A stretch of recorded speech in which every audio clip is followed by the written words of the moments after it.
Out There Media Group presents Disinformation, the podcast.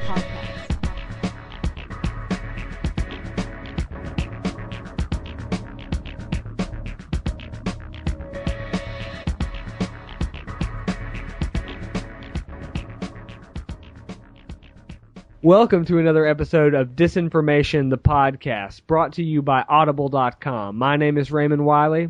And I'm Joe McFall. And, it's been a good month since we've had an episode, man. I've had a wonderful summer vacation. How about you, my friend? Oh, it's been excellent so far, Raymond. And in last episode, I was flying solo. I missed you guys. Glad to have you back from your world tour. Well, it's good to be back here on the show. I'm not so sure that it's good to be back from Europe, though. It was so nice over there. But, this will be the first episode we've done since getting home from the Disinformation World Tour, and that was a great experience and a great trip. And while we were there at the Occulture Festival in London, I actually got to speak to our guest today a little bit, Gary Lachman. He's the Rock and Roll Hall of Famer, occult author extraordinaire, and he wrote and worked for Disinfo called Turn Off Your Mind, and he's got a new book out called Politics in the Occult, and this guy's a really interesting conversation. And all around a pretty nice guy. Oh, yeah, a really, really cool guy. Like I said, I got to talk to him in person a little bit a couple of weeks ago on the tour, and then we caught up with him on the phone just a couple of days ago.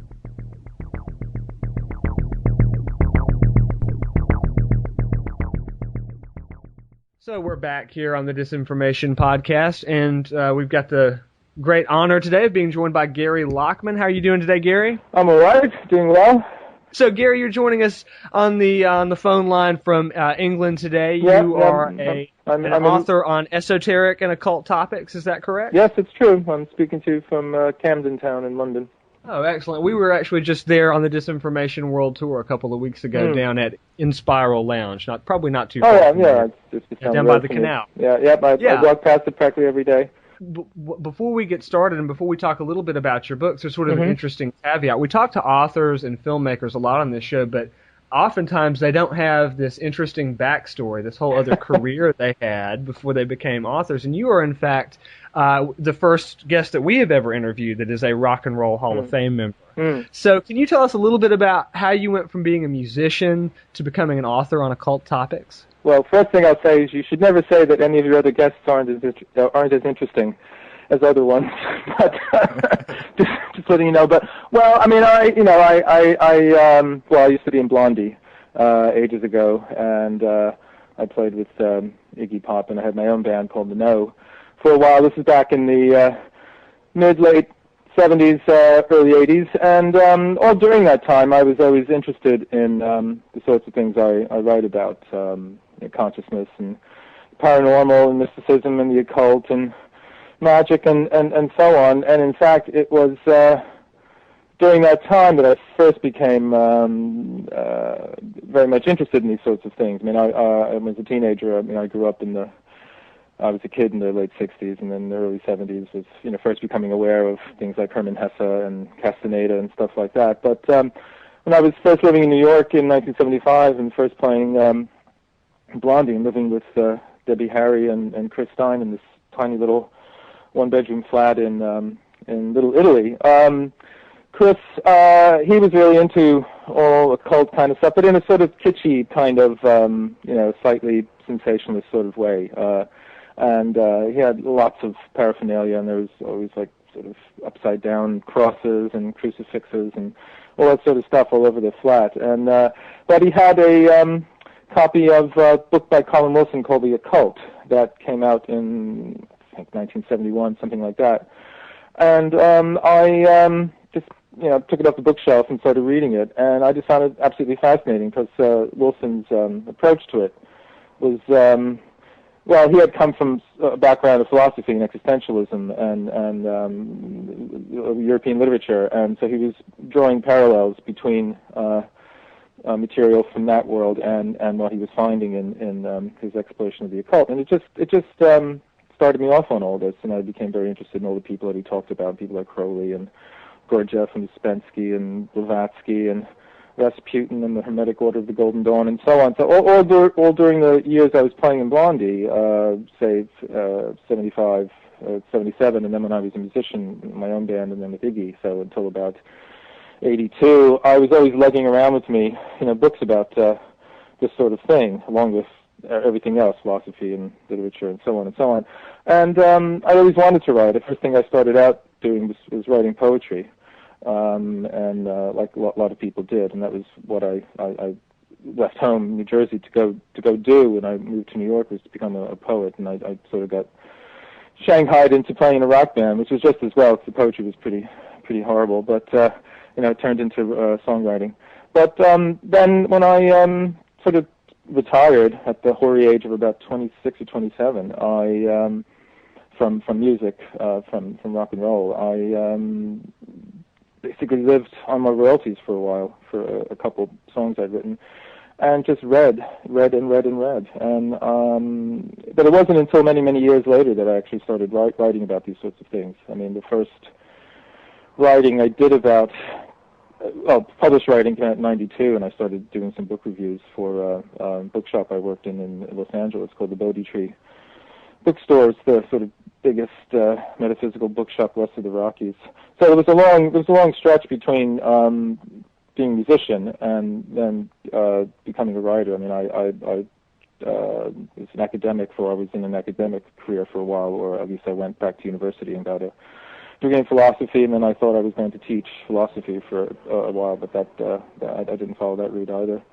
So there was, quite a long stretch in between, and it's interesting, sort of, I do sort of have had, I've had quite a few lives, but two very distinct ones, the period with Blondie and now, but I've been writing books longer than I was a musician. I've been the last 10 years, so I think in actual time put in, been a writer longer than I was a musician, but I haven't gotten into any sort of occult Hall of Fame yet, so who knows?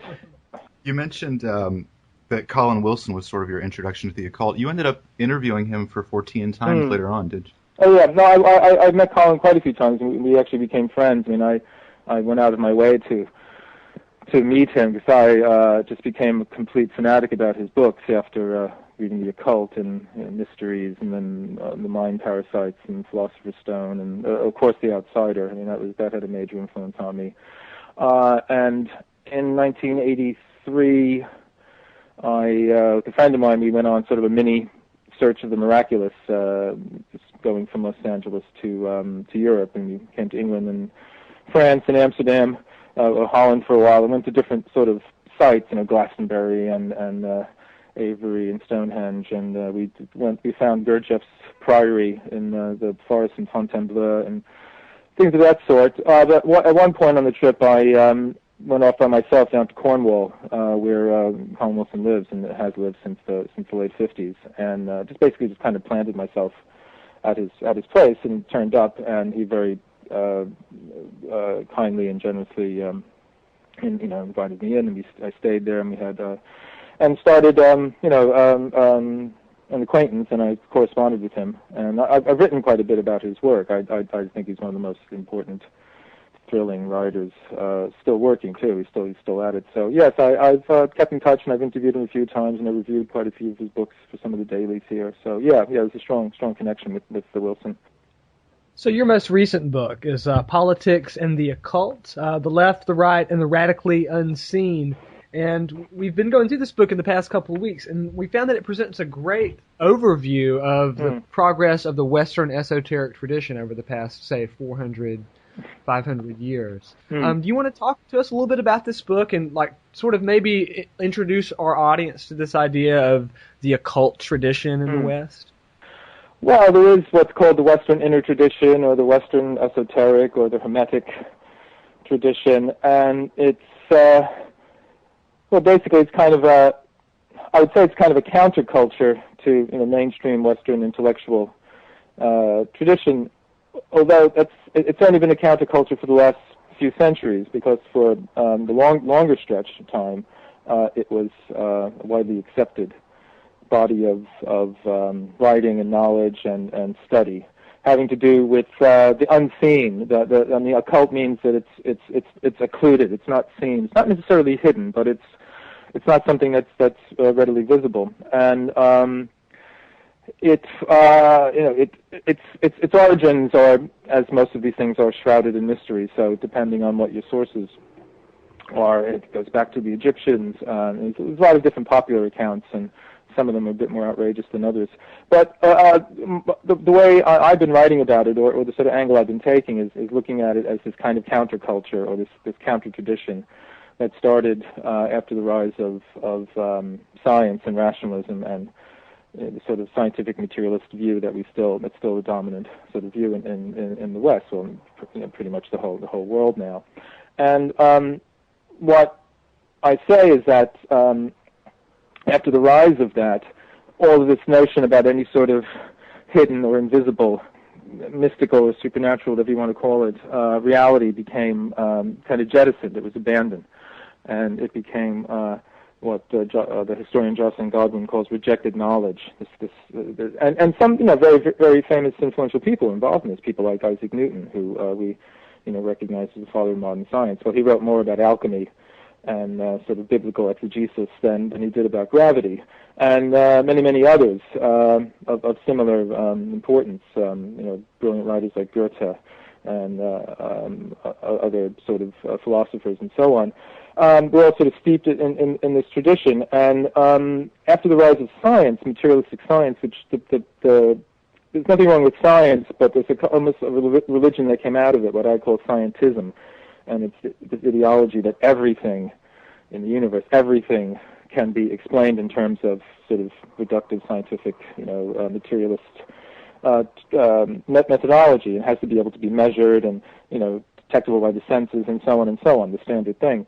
Well, there are quite a few people that weren't particularly completely satisfied with that, and they looked to this older tradition of the Hermetic. It's called Hermetic because it's supposed to have begun when the legendary figure Hermes Trismegistus, which means thrice greatest Hermes, when he had a visionary experience in which the divine mind explained to him, the secrets of the universe, and then he passed these on to people that came after him. And alchemy comes out of this, astrology, this notion of as above and so below, and the correspondences. And I'm actually gone back into looking into the roots of this now, because I'm about to start a book on the Hermetic tradition now and try and understand it as this, long, cohesive line of thought from ancient times and up until now. But this became this kind of reservoir of sort of ammunition that different poets and writers and thinkers could kind of use to bolster their sense of something being missing, something being lost by this rise of science. Because basically it chucked out anything that had to do with any kind of value or meaning. And, the universe was reduced to a clockwork machine, and human beings were reduced to sort of robots, and we were moved and pushed and pulled by, purely material, physical, purposeless forces. And the whole Hermetic tradition is, the opposite of that there are these sort of vital, hidden energies that course through the universe, but also through man and humankind, the macrocosm and the microcosm. So this became something that was picked up in a book called, in the States it's called The Dark Muse, and here it's the Daedalus Book of the Occult, A Dark Muse. That in that book I talk about how it influenced writers and poets in the 18th, 19th, and 20th century.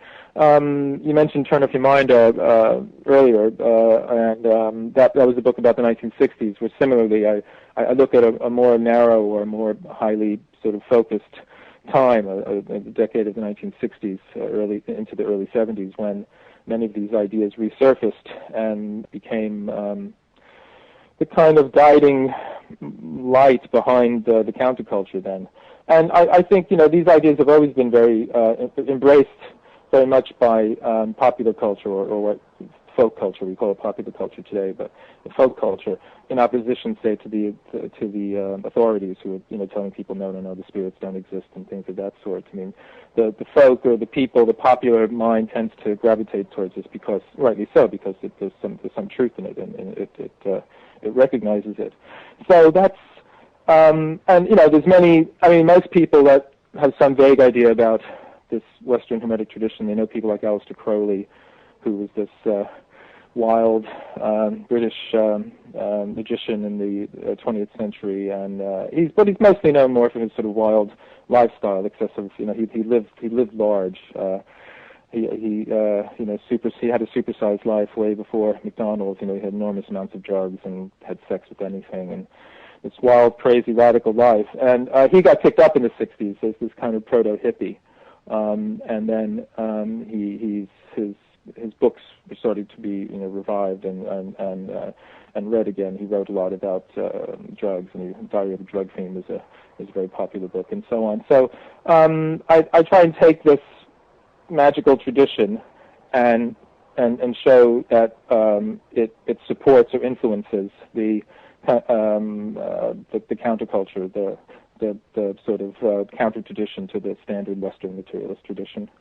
A big element of that in your most recent book, in fact, title element, Politics and the Occult, is how these ideas started affecting politics, political movements, and things like this in the West, especially in the late Renaissance. So how did this esoteric tradition go from being something that a random famous Magi would put in his book and then pass on to the next one who came on, the next generation? How did it go from that to being this widespread enlightenment, I guess would be the best word?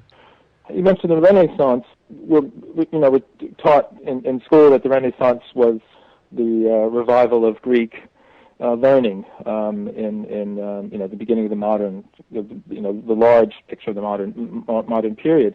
And so people like Plato were being rediscovered and translated into Latin and so on. But one of the major influences on the Renaissance was this body of work, the Hermetic, the Corpus Hermeticum, the Hermetic works, and these were a collection of writings that were discovered in 1460, around there, on Cosimo de' Medici, the head honcho of the de' Medici family.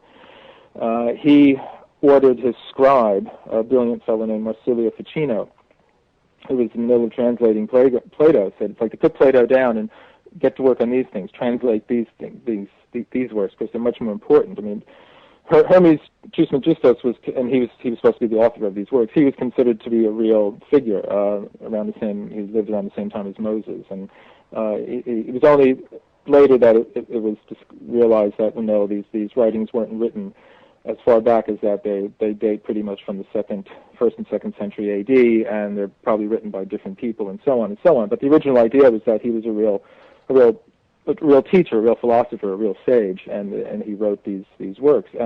But they influenced the Renaissance immensely, and in many ways, the whole modern notion, including something like science, comes out of this rediscovery of these works, because they had this tremendous sense of optimism about humankind and our ability to understand the universe, and that we are godlike ourselves in our inner nature, and the whole idea is to bring that forth and to understand that, and so on and so on. And so this spread out. But in terms politically, those Hermetic writings or at least in the book, the time period that I write about, I start with the early 1600s, and this is a time when there was a group called the Rosicrucians, or this phenomena, Rosicrucianism, started in Germany.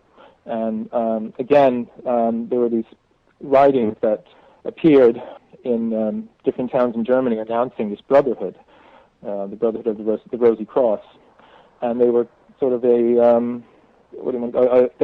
were sort of a collective of different sages and thinkers and alchemists and philosophers and so on, who wanted to basically throw off the constraints of the church. That, along with Martin Luther, they believed that the Catholic Church had fallen into decadence and its power was being abused. And in many ways, the Rosicrucian movement was kind of a very radical occult edge of the Protestant Reformation. But more than just a reformation of the church, they called for a complete sort of reformation of Europe and European politics at the time, and basically for kind of utopia, which would be involve free learning and sort of more open relations between people, and what we would call a multi-faith kind of based sensibility, where people from different faiths, the Muslim and the Jew and the Christian and so on, would be able to live together and work together. So it was a remarkable period. And I mean, in many ways, occultism in some form was involved in politics from day one. If you go back, you look at the ancient Egyptian, priest kings and so on. Again, it's with the rise of the modern sort of period when the notion that God or supernatural forces or fate or our destinies in the stars, and that becomes weakened and less accepted, that these ideas go underground.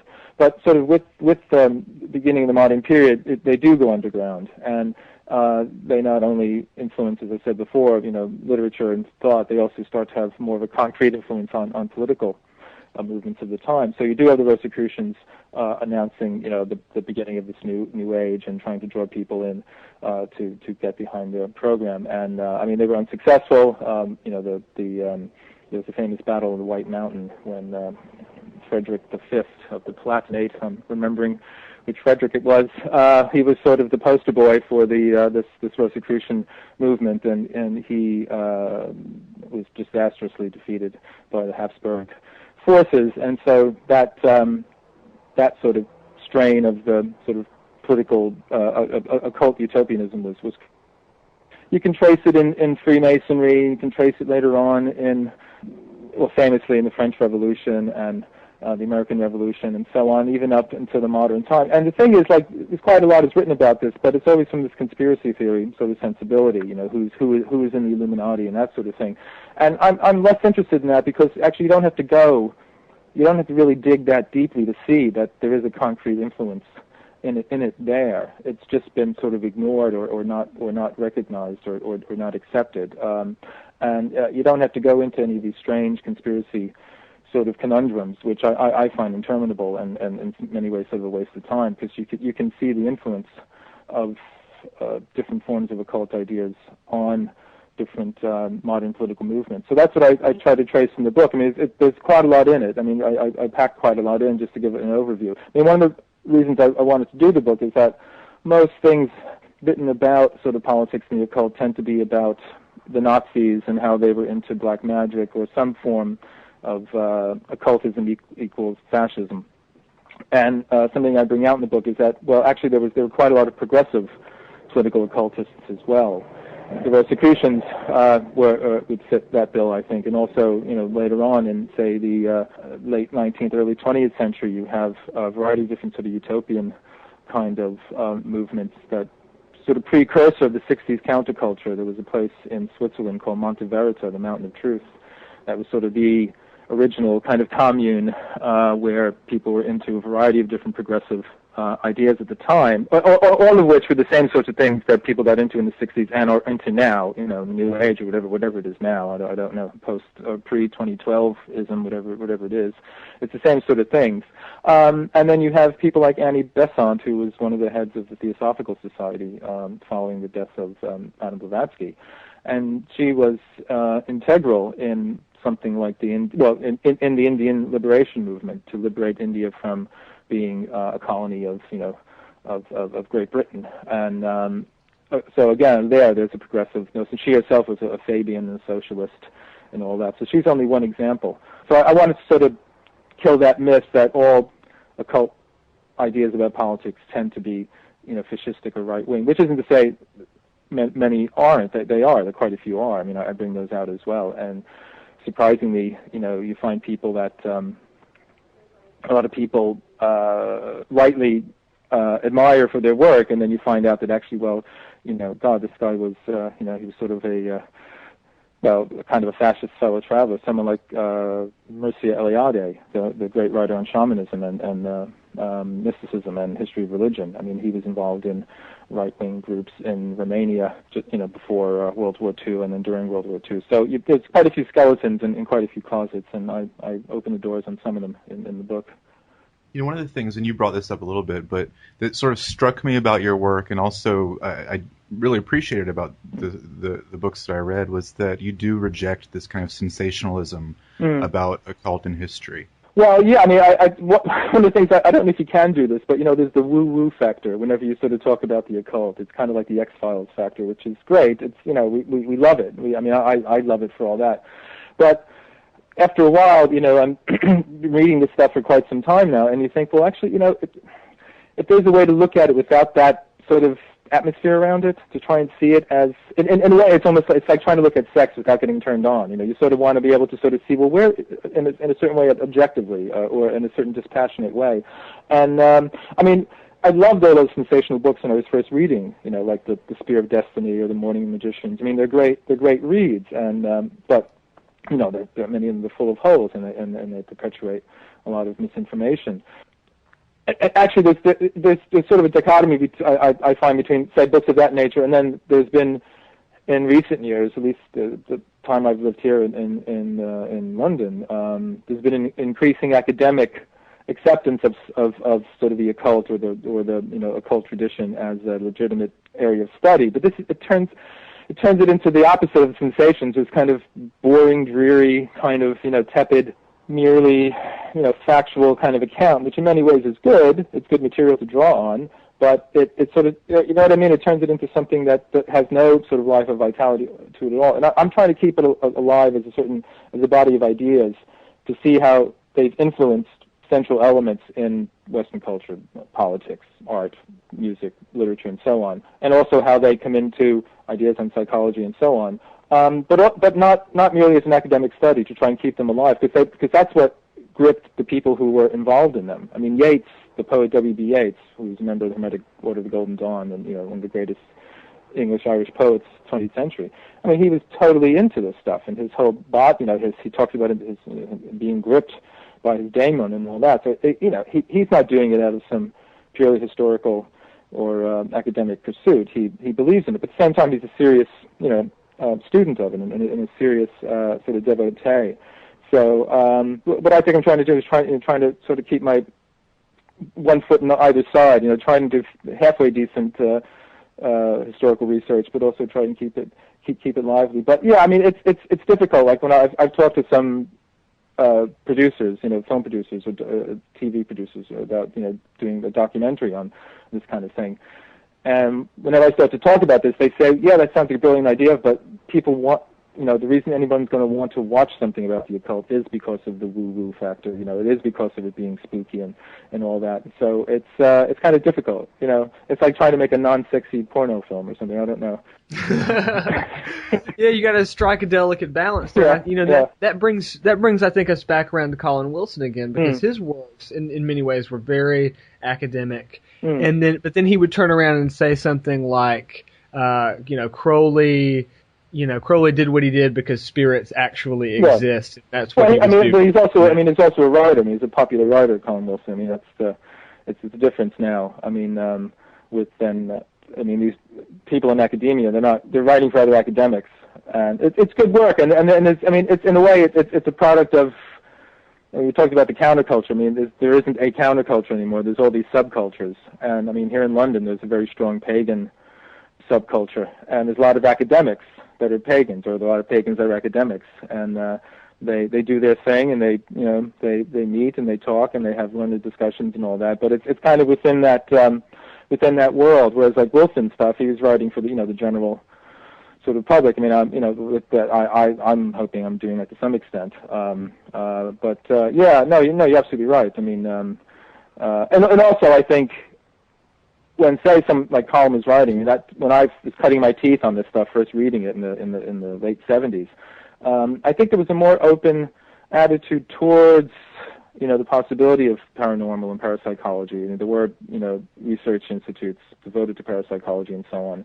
And you had mainstream people, people like Arthur Koestler, who started out as a political writer, Darkness at Noon, but then he, in later years, he wrote a great deal about the paranormal and so on.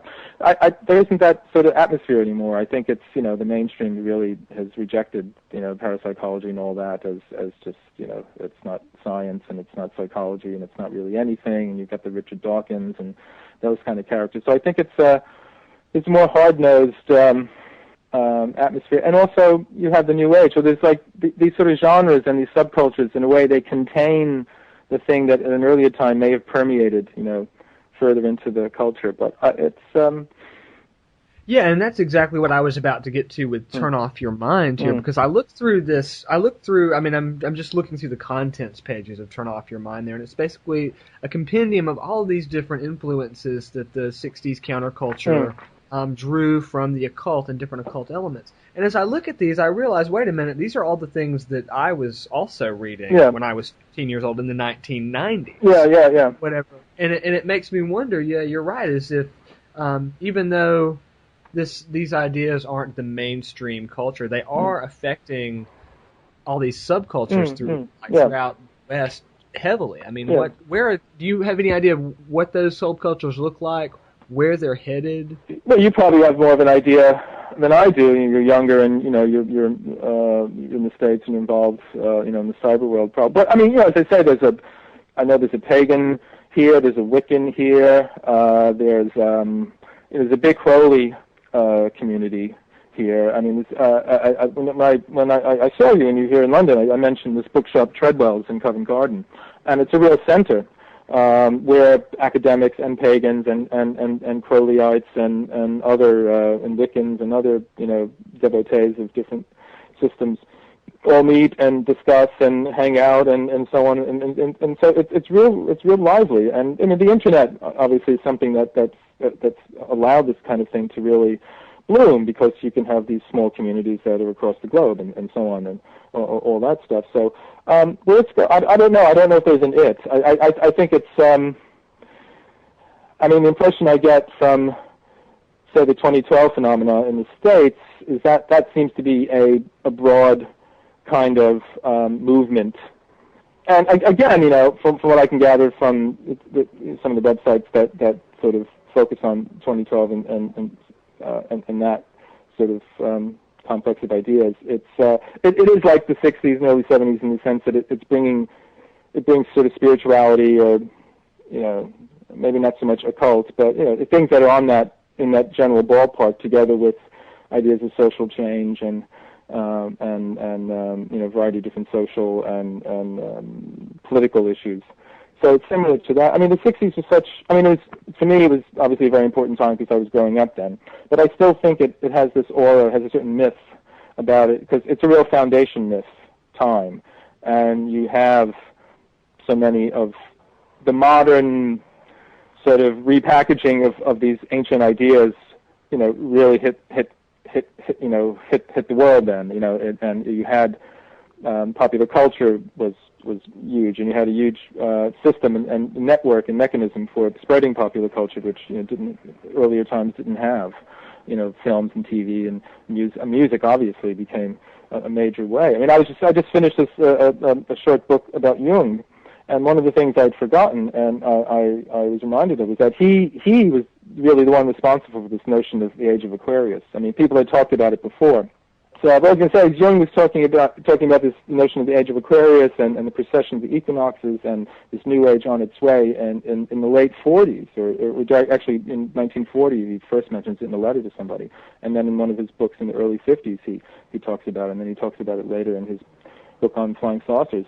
And it's amazing that in less than 20 years, you have it's the most you have a hit song in the U.S. This is the dawning of the Age of Aquarius, and millions of people are know about this sort of thing, and that whole idea becomes this kind of catchword for people that are in the know, people that are part of this tribe, and it's just there was something about that time, that it sort of set the sort of foundation for what followed. What followed is the New Age and so on and so on.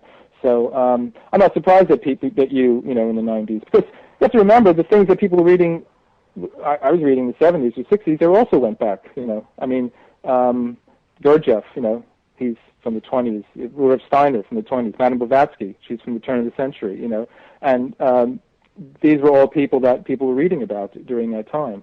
So it's you know, these things are rediscovered. You know, and they get repackaged, and also they get linked up to newer, you know, newer developments. I mean, one of the things that came out, say, during the 70s and the 80s was developments in brain and consciousness studies and brain studies and all that, and left and right brain and so on.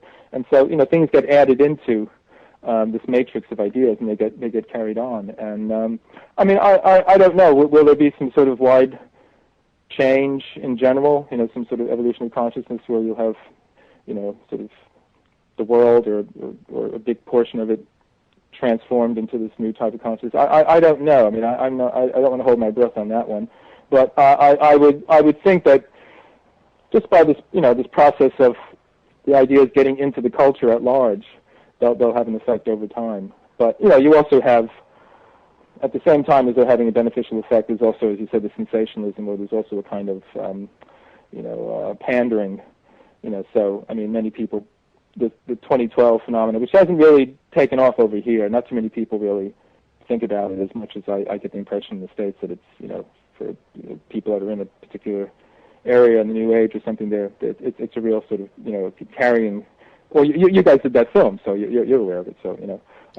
Oh, absolutely. We actually showed it right there in Camden. Yeah, that's right. Yeah. Weeks ago. So, and it was very popular, but I think the lack of the Mesoamerican influence being so strong over there, I think that has a big difference on how it plays on either side of the Atlantic. So, Gary, we're coming around to the end of our interview here. We've only got a few more minutes with you. Can you tell us, you hinted a little bit earlier at a book about Hermeticism that you're working on. Can you tell us about that and some of your other upcoming projects before? Well, the last thing I just finished a short sort of intro biography on Jung, more or less focusing on his occult or mystical pursuits and pastimes, which, you know, which is no secret, but that's something that still gets kind of argued. You know, was he a scientist? Was he a mystic? Is the fact that he was into the occult, does that, you know, negate his scientific work, and so on and so on.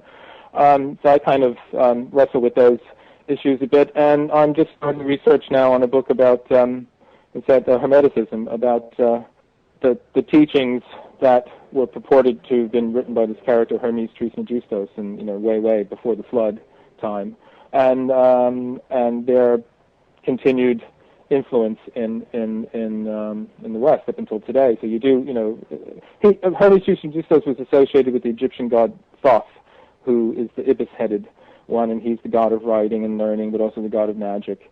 In the Bible, or in the Jewish tradition, he's associated with this character Enoch, who's there's these apocryphal books of the Bible, the Book of Enoch, that is a popular sort of you know, mystical, esoteric work, and that he became associated with the Greek god Hermes and Mercury and so on.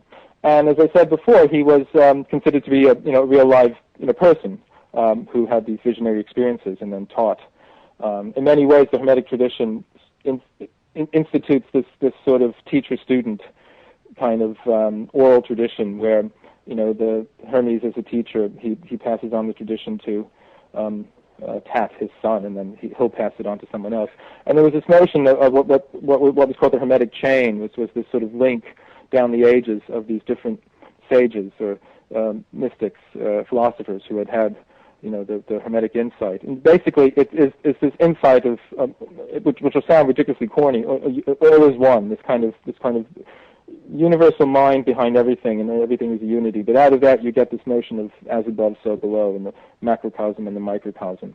And one branch of Hermetic teaching was alchemy.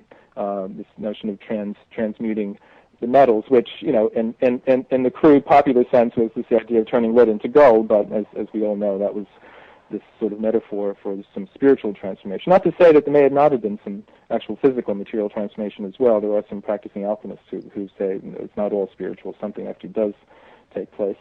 Another tradition was this one of this microcosm. Oh, geez. That must, I don't know what that is. That's a message from Hermes.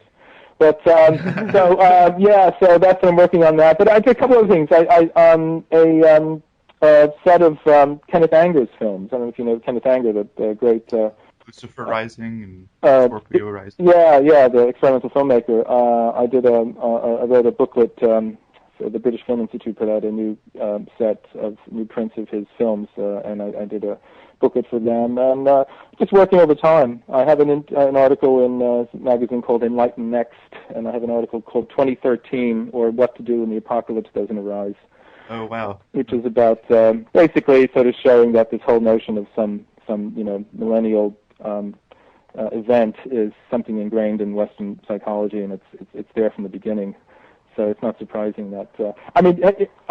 2012. I keep going back to it because I remember in 1987 when this thing called the harmonic convergence. I don't know if you guys were even born then or not, but this was supposed to be the beginning, and the 2012 is sort of the denouement of this passage, this change. So I can remember when people in LA were like all into harmonic convergence. They were getting their crystals and going out to Sedona, Arizona. So it'd be interesting to see if all the effort they put into it, came to anything. Anything actually happens. But, do you have any upcoming events that you're speaking at? Well, right after this, I have to go talk at the Theosophical Society. I'm giving a talk about cosmic consciousness, which is not going to be as groovy as it sounds. But then no, I don't have anything lined up immediately, but I'm sure something will. I tend to try and keep active here, and one of the great things about London is there's lots of different places to give. A week or so ago, I gave a talk at the Swedenborg Society about the influence of the Swedish sage Swedenborg on Edgar Allan Poe, because he's Poe's bicentenary and all that. So yeah, I'm pretty active. Well, we'd love to have you back on sometime. It's been really great. Yeah, and I arranged it so my phone doesn't make strange noises. But yeah. Okay. Bye-bye. Thanks, Gary. Bye.